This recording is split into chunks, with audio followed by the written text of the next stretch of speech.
Bonjour et bienvenue sur Reportage TV, la chaîne du savoir et de la découverte. Pour ce nouveau reportage, me voilà au bout du monde, dans un cadre idyllique, et plus précisément à la limite de la Bretagne, en Normandie, dans le département de la Manche.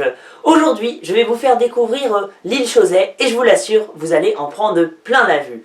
Une île qui garde un côté sauvage, et qui, comme toute île où l'homme n'est pas ou peu intervenu, est accessible en bateau ou à la nage. Bon, on vous avoue qu'on a choisi le bateau pour vous faire découvrir cette île au panorama splendide, perdu au milieu de la Manche. Mais avant de découvrir ces images magnifiques, je vous laisse avec les images du bateau, des coulisses du bateau, puisque j'ai eu la chance et l'exclusivité d'intégrer la capitainerie qu'on appelle la passerelle, où j'ai rencontré le capitaine Alain, que j'ai pu interviewer. Regardez.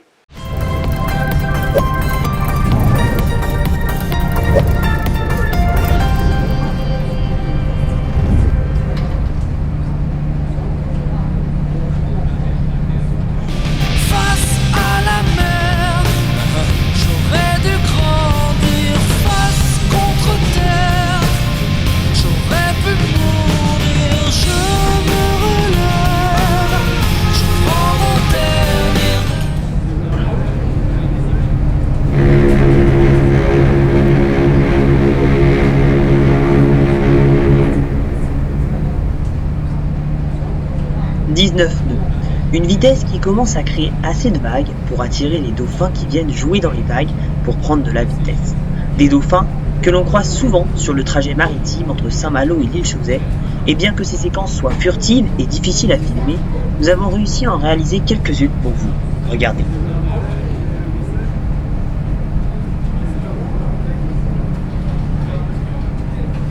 Comment faites-vous pour vous repérer sur cette vaste étendue d'eau qui est la mer ? Il y a une connaissance du terrain, ce qu'on peut dire, le fait de naviguer souvent dans le même endroit. Là, on apprend tout doucement à naviguer avec des cartes papier. C'est la même chose que ça, mais en papier. Et grâce aussi au compas, voilà. Rien qu'avec ça, on peut naviguer, nous seul. Voilà.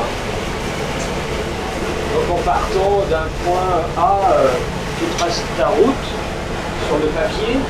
Après, avec une règle CRA, là, il y en a une là-bas, là, tu cherches un angle, un degré, par rapport à la rose des vents. La rose des vents fait 360 degrés. Là, par exemple, on navigue au 40 degrés. Et grâce à tout ça, on arrive à aller d'un point A à un point B. La route n'est jamais toute droite parce qu'il y a du vent qui fait dévier le bateau, du courant.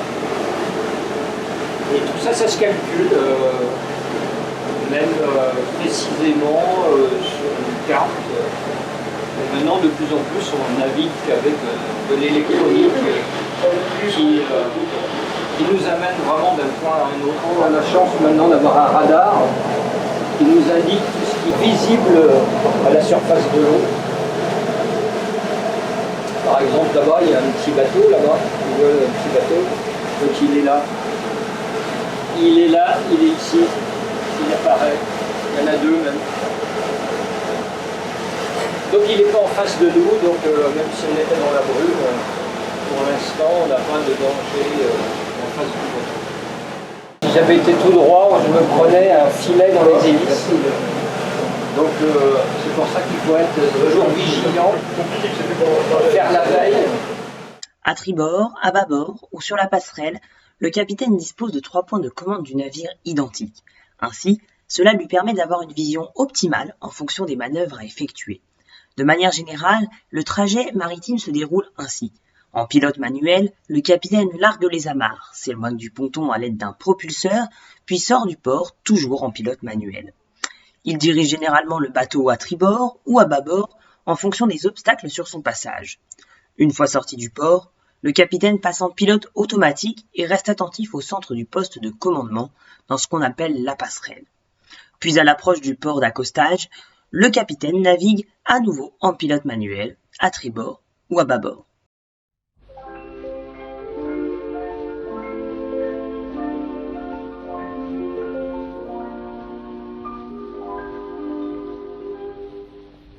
La mer qu'on voit danser le long des golfes clairs à des reflets d'argent la mer, des reflets changants. Bonne journée sur l'archipel de Chausey. La mer au ciel d'été confond ses blancs moutons. Reconnaissable à sa beauté et ses grandes marées, les îles Chausey, autrement appelées l'archipel de Chausey, regroupent 356 îlots à marée basse et 52 à marée haute. La grande île, île maîtresse dans le jargon, est à 17 km de Granville et plus d'une vingtaine de Saint-Malo.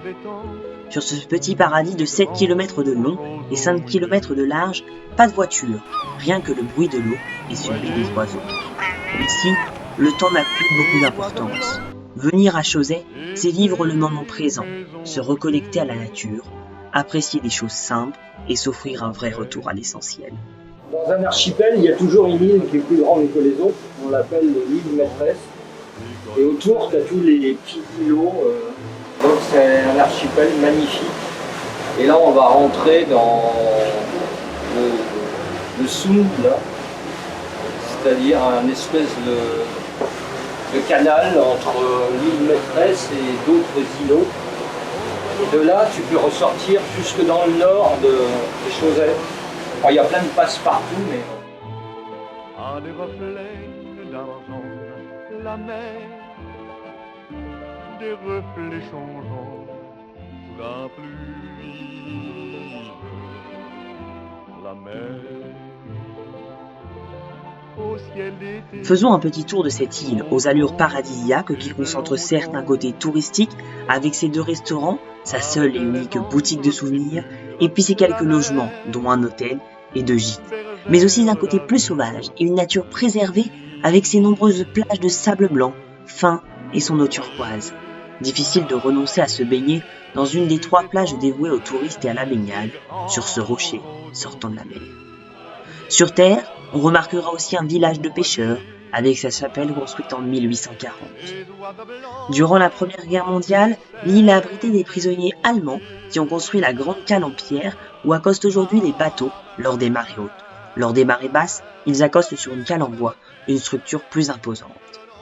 Au nombre de 300, les prisonniers allemands, mais aussi autrichiens, logeaient dans un fort voulu par Napoléon III et achevé en 1866.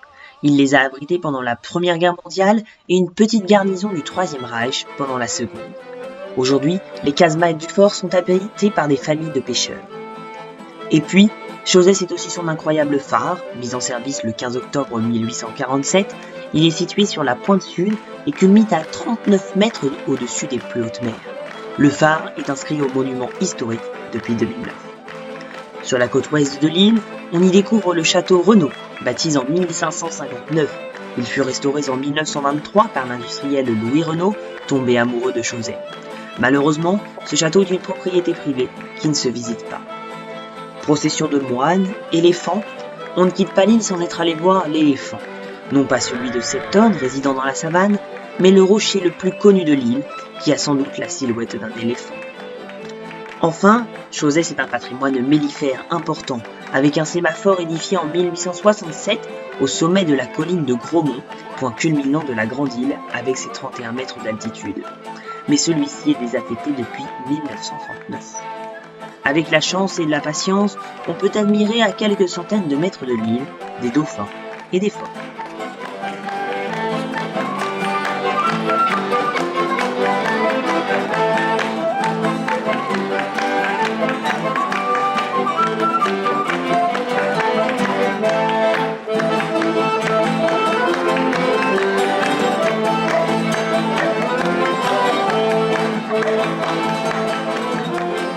Après de belles images, faisons un peu de science.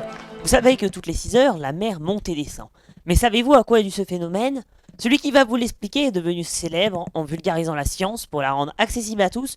Vous l'avez reconnu, c'est le célèbre journaliste scientifique Jamie Gourmaud qui va vous expliquer le phénomène des marées. Un extrait d'initiative.fr que je vous laisse regarder. Qu'est-ce qui provoque les marées ? Le même phénomène qui provoque la chute de cette pomme si je la lâche. La gravitation universelle. Dans l'univers, tous les corps s'attirent, plus ou moins. Tout dépend de leur masse et de la distance qui les sépare. C'est ainsi que la Terre attire la Lune, mais que la Lune attire également la Terre. Sous l'effet de l'attraction de la Lune, notre planète se déforme. À la verticale de la Lune, les océans enflent et forment un bourrelet. C'est marée haute. Au passage, les continents aussi se déforment. Certes, beaucoup moins que les océans, mais chaque jour, sous vos pieds, le sol s'élève d'environ 30 cm. On ne s'en rend pas compte, car le phénomène se produit lentement et à grande échelle. Puis, 6 heures après la marée haute, la Terre a fait un quart de tour, et là, c'est marée basse. D'accord Jamy, j'ai tout compris. Mais en 24 heures, il y a 2 marées. Tu nous expliques? La seconde marée, c'est une histoire de mécanique céleste. Je m'explique. On le sait tous, la Terre tourne sur elle-même. Elle tourne aussi autour du Soleil. Mais ce n'est pas tout. Le couple Terre-Lune tourne autour d'un centre de gravité commun qu'on appelle le barycentre. Eh bien, vous le voyez, dans sa course autour du Soleil, la Terre dessine des petits cercles. Ce mouvement crée une force centrifuge. Si la première marée est due à l'attraction de la Lune, 12 heures après, quand la Terre a fait un demi-tour, la seconde marée est due à cette force centrifuge. Oh là là, ça se complique, mais on te suit. Et puis, si vous n'avez toujours pas compris, vous pouvez toujours mettre pause et revenir en arrière pour mieux comprendre. Eh Jamy, la Terre, la Lune, mais le Soleil, dans tout ça, aussi grand qu'il est, quel est son rôle à lui? Absolument. Le Soleil exerce lui aussi une force d'attraction. Mais comme il est beaucoup plus loin que la Lune, il a moins d'effet sur les marées. Cependant, il joue quand même un rôle. Lors des pleines ou nouvelles lunes, quand la Terre, la Lune et le Soleil sont alignés, les forces d'attraction de la Lune et du Soleil s'ajoutent. Ce sont de grandes marées, des marées de vive eau. À l'inverse, lors du premier ou du dernier quartier de Lune, quand la Lune et la Terre forment un angle droit avec le Soleil, les forces d'attraction se contrarient. Ce sont des marées de faible coefficient, des marées de morte eau. Nous arrivons au terme de ce reportage, j'espère que vous avez pu en prendre plein les yeux avec cet archipel qui, tenez-vous bien, est le plus grand d'Europe. Nous on se retrouve très prochainement pour un prochain reportage. Nous irons découvrir le grand aquarium de Saint-Malo qui se visite en plus de 4 heures pour avoir le temps d'admirer des espèces maritimes impressionnantes telles que des poissons tropicaux, des tortues et même des requins. D'ici là, n'oubliez pas, si vous avez aimé cette vidéo, n'hésitez pas à liker ce reportage, à le commenter, à le partager bien évidemment sans modération et bien sûr à vous abonner à la chaîne. C'est ainsi que vous me permettrez de continuer à promouvoir le patrimoine et la culture française. Nous, on se retrouve très prochainement pour des reportages toujours plus captivants et passionnants. A bientôt sur Reportage TV, la chaîne de savoir et de la découverte. Ciao!